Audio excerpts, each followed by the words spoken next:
আসসালামু আলাইকুম প্রিয় ভিউয়ার্স, ইলেকট্রিক স্যানিটারি টিভির পক্ষ থেকে সবাইকে স্বাগতম। আজকে আমি আপনাদের মাঝে শেয়ার করব কিভাবে আপনারা একটি ফ্রিজের ওয়্যারিং জ্বলে গেলে বা নষ্ট হয়ে গেলে আপনারা কিভাবে ফ্রিজটি ওয়্যারিং করবেন। ওয়্যারিং করার জন্য আমি এখানে ওয়্যারিংয়ে যা যা লাগে সব কিছুই একটি একটি করে কানেকশন করে আপনাদেরকে দেখাবো। বন্ধুরা, যারা আমার চ্যানেলে নতুন, দয়া করে আমার চ্যানেলটা সাবস্ক্রাইব করবেন, লাইক করবেন, কমেন্ট করবেন, শেয়ার করবেন। দেখুন, এখানে আমি একটি থার্মোস্ট্যাট নিয়েছি। প্রথমে আমি থার্মোস্ট্যাট থেকে কানেকশন শুরু করব, এই জন্য আমি থার্মোস্ট্যাট নিয়েছি। এখানের মধ্যে দেখেন সি অর্থাৎ কমন লাইনটি কানেকশন হবে। এখানে এল লাইট কানেকশন হবে। এখানে এইচ অর্থাৎ কম্প্রেসার কানেকশন হবে। প্রথমে আমি এখানে আরেকটি পয়েন্ট রয়েছে আর্থিংয়ের জন্য, এখানে আর্থিং কানেকশন হবে। প্রথমে আমি আর্থিং তারটি কানেকশন করে আপনাদেরকে দেখাবো। আমি একটি ছোট্ট আর্থিং তার নিয়েছি আপনাদেরকে বোঝানোর জন্য। এখানে আর্থিং তার কানেকশন করে এখানে আপনারা সুন্দর করে আর্থিং তারটি কানেকশন করে দিবেন। অবশ্যই ভালো করে করবেন, কারণ আমি দেখানোর জন্য হালকাভাবে করতেছি। আর্থিং তারের এই লাইনটি ফ্রিজের বোর্ডের মধ্যে আপনারা সংযোগ করে দিবেন, তাহলে আর্থিংয়ের কানেকশনটি হয়ে যাবে। এখানে আমি একটি কারেন্টের লাইন নিয়েছি। এখানে একটি হচ্ছে ফেজ, একটি হচ্ছে নিউট্রাল। প্রথমে আমি আপনাদেরকে ফেজটি কানেকশন করে দেখাবো।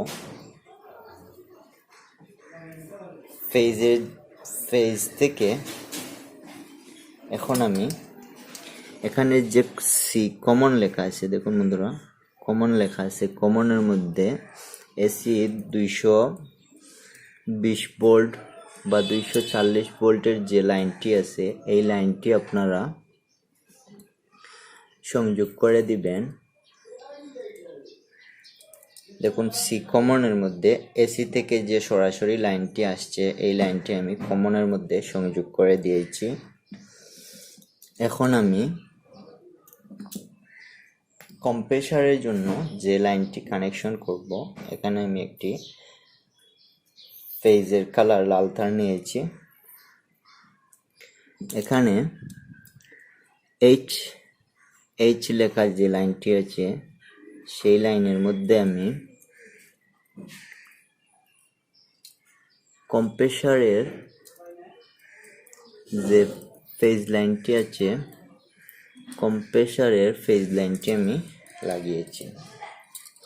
দেখুন, 2 পিন থেকে ফেজ তারটি আপনার থার্মোস্ট্যাট হয়ে আপনার কম্প্রেসারে একটি লাইন চলে গেল। আমার একটি লাইনের কাজ শেষ। এখন আমি লাইটটি কানেকশন করব। লাইটটি কানেকশন করার জন্য একটি কালো তার আর একটি নীল তার রয়েছে। একটি ফেজ ধরে নেব। ফেজ তারটি আমি থার্মোস্ট্যাটের এল লেখা যে লাইনটি আছে, এই লাইনের মধ্যে বাল্ব লাইটের একটি সুইচ থাকে, এই সুইচের জন্য আমি এই ফেজের মধ্যে, দেখুন, এই ফেজের মধ্যে আমি একটি সুইচ লাগিয়ে দেব। আপনারাও একটি সুইচ লাগাবেন, কারণ ফেজ তারের মধ্যে যদি আপনারা সুইচ লাগান, দেখবেন দরজার মধ্যে একটি সুইচ থাকে। সুইচটি আপনারা লাগিয়ে দিবেন।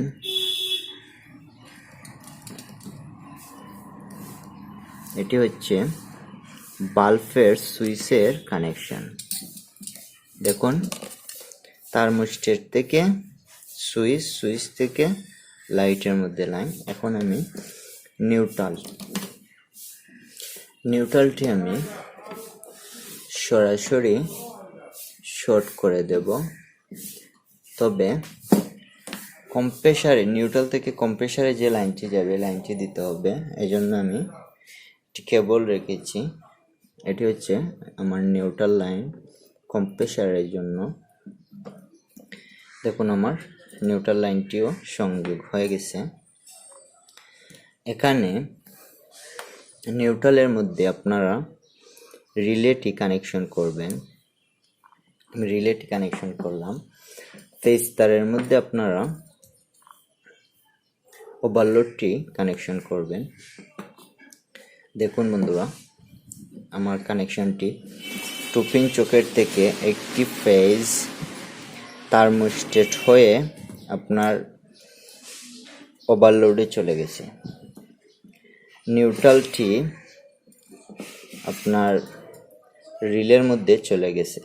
এখান থেকে একটি নিউট্রাল বাল্বে চলে গেছে। বাল্ব থেকে সুইচ হয়ে এখানে থার্মোস্টেটের মধ্যে কানেকশন হয়েছে। এভাবে আপনারা কানেকশন করবেন। আর এটি হচ্ছে আর্থিং তার। এখন আমি আপনাদেরকে একটি কম্প্রেসার চালিয়ে দেখাবো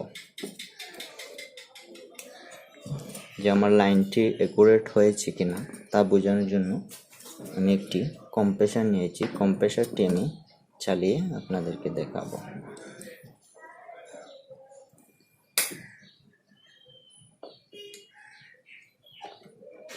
দেখুন আমি এসির মধ্যে সংযোগ করেছি। এখন আমি সুইচ দিব।